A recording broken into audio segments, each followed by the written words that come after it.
Itu konteksnya bukan untuk nafsu, bukan nafsu lelaki terhadap wanita, tapi itu rujuk, Bang. Dalam Islam, kalau misalkan Aisyah bercerai yang boleh sudah ditangguhkan. ngomong, Anda yang ngelawan. Yang ngomong itu Aisyah, istrinya dia sendiri. Iya, konteksnya salah. Abang itu mengambil masuk ditujukan untuk memojokkan gitu, memojokkan hawa nafsu. Saya tidak gitu kan. Sebenarnya memojokkan, Bang. di Saya situ ini kan hanya untuk mengatakan rujuk. yang fakta-fakta. Oke. Mas Romli, saya tanya dulu Mas Romli. Muslim, Bang? Muslim. Muslim. Silakan, Bang. Apa yang mau Anda bantah? Ini ya. Sebenarnya saya itu tidak begitu mengikuti untuk Bang Edis ini ya. Iya, pantesan Anda tadi bilang masih Islam. Tapi sering saya lihat VT-VT Abang. VT yang mana itu? Di mana ngelihatnya? Ada beberapa kali lewat gitu kan, sering-sering itu kok. Ini kayaknya narsis betul gitu. Oke, yang mana yang mau Abang bantah, Bang? Oke, bentar ya. Ini Abang pakai kopiah ya. Saya kira Muslim, Bang. Memang umat Muslim ini sangat yang namanya dipengaruhi oleh pakaian. Bang, Tidak, bukan Gini, bukan Bang, masalah pakaian. bagaimana supaya dilihat orang Muslim harus pakai pakaian tertentu, Bang? Islam itu, Bang, yang dilihat di dalam Al-Quran, tanda orang Islam itu bertakwa, Bang, bukan pakaian. Ya, betul. Sungguh kalian ini adalah umat yang tersesat. Oke, betul. Di dalam Al-Quran, Bang, saya ini, Bang, dengarkan dulu sedikit ya, Bang ya. Saya ini adalah pakarnya Al-Quran. Mau diakui atau tidak oleh kalian, Bang? Kalau kalian itu pakarnya membaca huruf Arab, sedangkan saya pakarnya Al-Quran. Di dalam Al-Quran, Bang, tidak ada, Bang, bahwa tanda seorang Muslim itu adalah pakai kopiah. Tanda seorang Muslim pakai sorban. Betul. Itulah yang ada di tengah-tengah masyarakat. Bagaimana supaya Anda terlihat Muslim? Pakailah baju koko, pakailah sorban. Putar-putar. Ya. Adakah yang seperti di Al-Quran? Tidak ada. Tanda bahwa seorang Muslim itu adalah dia bertakwa. Dan ciri-ciri di mukanya apa? Ciri-ciri itu kan kalau bertakwa kan nggak kelihatan, betul? Iya, betul. Oke, namanya takwa itu kan barang yang bukan fisik bentuknya, betul? Nah, tetapi di ciri-ciri fisiknya juga ada kelihatan tanda bahwa seseorang itu adalah pengikut Muhammad. Tandanya apa, Anda tahu? Apa itu, Bang? Jidat gosong. Itu. Untuk yang itu sih hanya sebagian ya, Bang. Tapi kalau di kami memang nggak harus seperti itu. Bang, itu tanda yang tertulis. Waduh, coba. Oke. Abang ada Al-Quran di situ? Nggak ada, Bang. Saya di luar, Bang. Saya di dalam, tunjukkan. Bang, ada anak kecil. Baik. Ada ciri fisik, ada ciri non fisik. Nah, kalau ciri non fisiknya tadi sudah saya kasih tahu ya, takwa ya. Nih, baik, saya kasih contoh, Bang ya, tanda-tanda. Saya balik dulu kamera saya, Bang ya. Oke, siap, Bang. Oke, kelihatan, Bang? Santai nggak apa-apa ya, Bang ya? Apa? Santai ya, Bang ya. Kelihatan ini? Mana dalilnya, Bang? Iya. Ini adalah tanda bahwa seseorang itu pengikut Muhammad nih. Kelihatan? Lu. Baik, dalilnya di mana? Baik, saya kasih tunjuk dalilnya. Ada, Bang. Edis TV kok ngomongnya fitnah. Tidak pernah. Baik, saya tunjukkan ya. Saya kasih tunjuk kepada Anda. Apakah benar yang demikian itu adalah tanda-tanda orang beriman? Baik. Ini Quran bukan bang? Kelihatan? Iya, iya. Kita perbesar iya. ya. Kita perbesar ya. Boleh. Baik. Perhatikan. Nabi Muhammad itu adalah utusan Allah, dan orang-orang yang bersama dengan dia bersikap keras terhadap orang-orang kafir, tetapi berkasih sayang sesama mereka. Kamu melihat mereka ruku dan sujud mencari karunia Allah dan keridhaannya, pada wajah mereka tanpa apa bang? Tanpa apa? Kelihatan? Iya, iya, iya. Tanda-tanda bekas sujud. Betul. Coba periksa jidat kalian. Apakah ada kelihatan tanda-tanda bekas sujud? Ada? Tidak ada. Mulus. Berarti Anda tidak beriman. Ya. Ada dalilnya bang. Betul. Bukan tanda. Coba perhatikan bang. Tanda-tanda bekas sujud. Bukan berarti harus ada. Oke, apa ya? Sekarang saya tanya, apa tanda bekas sujud itu? Sebentar saya tanya, apa tanda bekas sujud? Ya kalau di kami, kalau memang orang yang benar-benar bertakwa, artinya orang-orang yang ahli sujud, yang sebentar bang, saya tanya, apa tanda bekas sujud di wajahnya? Kalau orang ahli sujud biasanya pasti ada yang iya makanya saya bilang bang, jidat gosok. Tapi kalau yang ditunjukkan di foto yang apa bulat-bulat sampai hitam kayak gitu, itu nggak ada bang. Itu hanya oke, orang kalau yang begitu coba berikan kepada saya tanda bekas sujud di wajah Anda. Mana? Mana tanda bekas sujudnya? Tanda bekas sujud itu orangnya akan mulus bang, seperti ini bang. Justru itu nggak pernah sujud. Bukan, di situ tidak ada tanda hitam kan bang? Nggak ada tulisan akan tampak hitam. Tapi kan gitu, ada tandanya kan? Ada tandanya, betul. Ya, orang di wajah Anda ada tandanya? Tahu. Di wajah Anda ada tandanya nggak?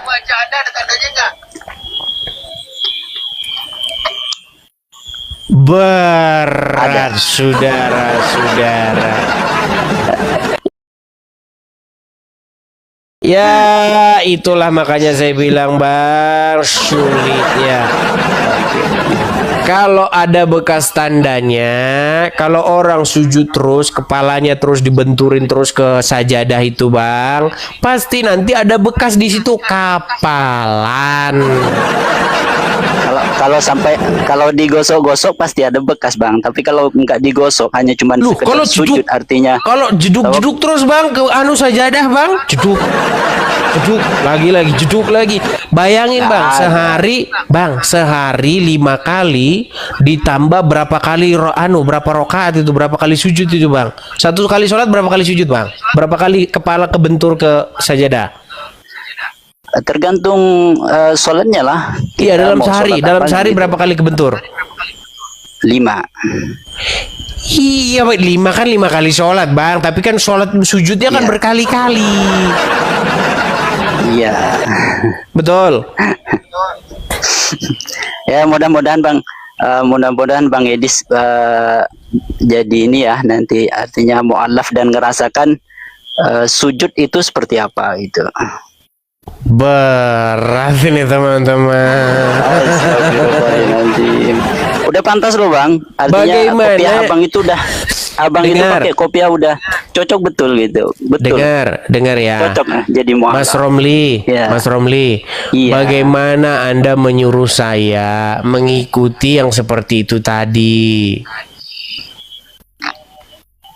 Apa yang mau dicontoh? Kecuali saya senang berarti itu kan dicontoh sama orang-orang yang senang mengkoleksi banyak perempuan. Setuju nggak? Enggak setuju. Loh, gimana? Oke, sekarang saya tanya. Ya. Betul atau tidak sebelum Muhammad menjadi nabi istrinya cuma satu? Istrinya satu. Sebelum Siti jadi Khadijah. nabi, sebelum dapat wahyu, Ya, betul. Betul. dia Siti istrinya cuma Khadijah. satu. Oke. Ya, Siti Setelah jadi Khadijah. nabi, istrinya selusin, betul? Ada banyak, ada khilaf sih, ada yang mengatakan 9, ada yang 11. 13. Nggak ada 11. Ya udah, Khilafnya iya itu kan selusin lah 9, itu, kurang lebih lah selusin lah itu. 9 sama 11. Betul. Ya, Oke. betul. Oke, berarti setelah jadi nabi nambah istrinya banyak, setuju? Sebentar dulu, jangan setuju-setuju. Gini, Gimana? jangan hanya cuman memandang dari segi karena banyak istrinya ya, kalau menurut saya.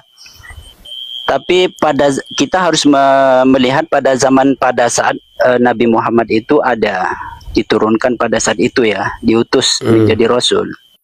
Hmm. Pada saat itu kan wanita, kalau di dalam Al-Quran kan artinya tidak ada harga dirinya. Wanita itu tidak dihargai pada zaman itu. Artinya ketika seseorang melahirkan Berarti seorang wanita, Muhammad anak tidak wanita, berarti Muhammad tidak menghargai wanita. bukan, justru kedatangan Nabi Muhammad itulah wanita menjadi dihargain, kan gitu. Berarti cara menghargainya adalah dengan cara menikahinya banyak-banyak. Ya meskipun banyak-banyak, tapi kan coba abang berpikir secara jernih. Masa iya seorang Nabi Muhammad yang begitu mulia di sisi Allah, atau ya belum kita, yang pasti beliau itu kan tampan. Dan Kok jadi lari Apa ya, lebih kemana-mana dari sih kita yang lah. dibahas nih? Bukan itu yang dibahas, Sebentar. Bang. Yang Iya, dibahas begini loh. jangan hanya cuman dipandang dari sisi Nabi Muhammad mengawini 9 atau 11 orang, tapi kita harus memandang pada saat itu kan wanita memang tidak ada harga dirinya. Itu kan Nabi Muhammad datangnya pada zaman jahiliyah. Artinya ketika seseorang melahirkan anak perempuan, di situ dianggap aib kan pada saat itu. Nah, dengan datangnya Nabi Muhammad, maka wanita itu menjadi berharga sampai sekarang. Seharusnya kita bersyukur loh menjadi umat Saya Nabi Muhammad. tidak Sehingga wanita mengerti sekarang, saya tidak mengerti dengan penjelasan Anda ini. Saya malah pusing ini. Gini loh. iya, Dengarkan begini dulu. maksudnya Bang Edis. Gini. Jangan cuma memandang karena Nabi Muhammad punya. Apa tujuan Muhammad menikahi atau mengawini banyak perempuan? Iya, kalau menurut saya sih, Jangan menurut Anda, nggak sebuah- boleh menurut Anda. Menurut istri-istrinya Muhammad apa? tapi kan mereka di situ kan, kalau di dalam Al-Quran yang penting berlaku adil. Bukan itu, Bang. Untuk Menurut istrinya Muhammad, apa tujuan daripada Muhammad menikahi atau mempunyai banyak istri, banyak perempuan? Mengangkat derajat pada para wanita. Salah. Salahnya di mana? Ayo, salahnya di mana? Baik, di dalam sayangnya Anda nggak bisa buka HP satu lagi di situ ya. Di dalam Sahih Bukhari nomor 4414, istrinya Muhammad berkata, sesungguhnya aku tidak pernah melihat Tuhanmu kecuali sangat cepat menuruti hawa nafsumu. Coba lihat. Baik, saya tampilkan. Waduh, kita harus nampilkan lagi dan lagi nih ya, teman-teman. Sabar ya, teman-teman ya. Karena kita harus satu-satu nih, teman-teman. Sebentar ya, Bang ya. Saya kasih tunjuk sama Anda nih. Baik. Bukhari 4414 ya. Saya balikan dulu kamera saya nih kepada Anda. Bukhari 4414. Saya balikin ya, Bang ya. Oke. Kelihatan, Bang, sekarang? Oke. Oke. Bagaimana kalau Anda yang baca? Kalau saya yang baca nanti saya terus yang ngerti isinya. Sebentar. Oke, silakan. Mau dibaca Arabnya atau artinya? Nggak nampak bang, nggak nampak. Bentar bang. Kelihatan? Kelihatan? Maka berzikir kepada Allah Subhanahu wa taala pada waktu subuh dan Sebentar, Bukhari 44 ini Abu Daud. Sebentar nih, Bukhari 4414. Kelihatan? Apa kata Aisyah? terlalu Saya Aisyah berkata, apa katanya? Oh, jangan diambil dari situnya bang. Coba dilihat itu untuk apa? Konteks. Oh deh, hadisnya oke itu lah, untuk Anda yang apa? baca, Anda yang baca. Ini coba Anda yang baca, Oke, silakan. bentar. Nggak nampak bang, nggak nampak. Oke, ini kelihatan. Rasulullah Shallallahu Alaihi Wasallam seorang wanita menyerahkan dirinya terus maka ketika Allah Taala menurunkan ayat abang aja lah yang baca abang coba. Baik, saya bacakan saja ya. Saya bacakan nih. Jadi suatu saat ya Aisyah itu merasa cemburu. Nih saya bacakan ya. Telah menceritakan kepada kami nih, Aisyah berkata, saya selalu cemburu kepada setiap wanita yang menyerahkan dirinya kepada Rasulullah. Saya berkata, apakah seorang wanita menyerahkan dirinya? Apa yang dimaksud menyerahkan diri? Tahu nggak menyerahkan diri nih? Terus menyerahkan dirinya terus. Nah, apakah pantas seorang wanita menyerahkan dirinya? Maka Allah Ta'ala menurunkan ayat, kamu boleh menangguhkan, menggauli siapa yang kamu kehendaki di antara mereka, dan boleh pula menggauli siapa yang kamu kehendaki. Jadi Muhammad tuh boleh menggauli siapa yang dikehendaki, betul? Bukan itu bukan. Ini loh ayatnya ini loh. Kamu boleh pula Coba menggauli ulang. siapa yang kamu kehendaki nih loh. Kelihatan nggak? Terus lanjut. Bener nggak dia boleh menggauli siapapun yang dia kehendaki?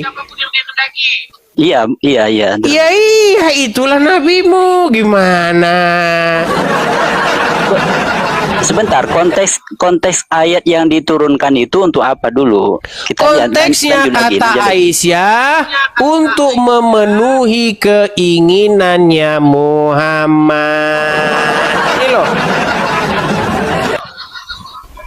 Robmu, aku tidak pernah melihat, bahkan kata Aisyah, saya tidak pernah melihat Robmu kecuali sangat cepat memenuhi hawa nafsumu. Gimana? Salah itu bang, konteksnya dalam yang ayat yang diturunkan ketika itu boleh ditangguhkan dan boleh digauli itu masalah rujuk itu bang. Coba ayat, coba lihat abang. Boleh Itu ditangguhkan masalah rujuk. Misalkan Aduh, umat muslim itu kalau dalam Islam itu masalah rujuk itu bang, bukan masalah masalah itu.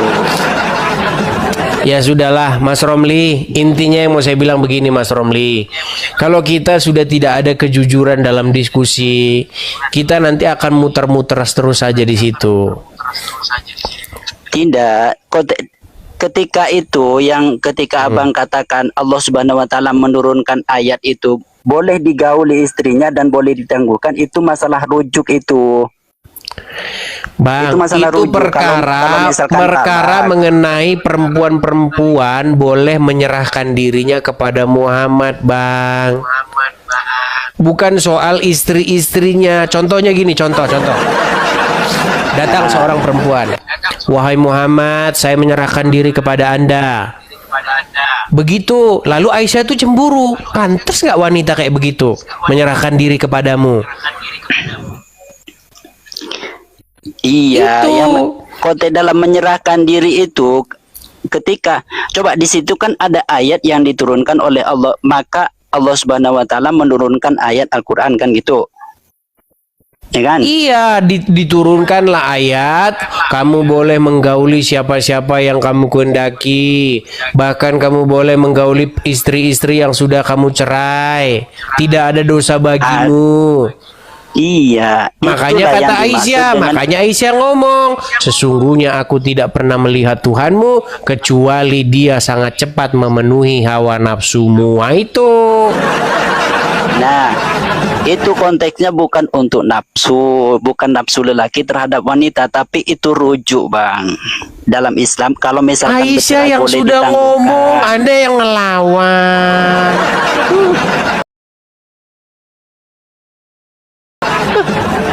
Yang ngomong itu Aisyah, istrinya dia sendiri.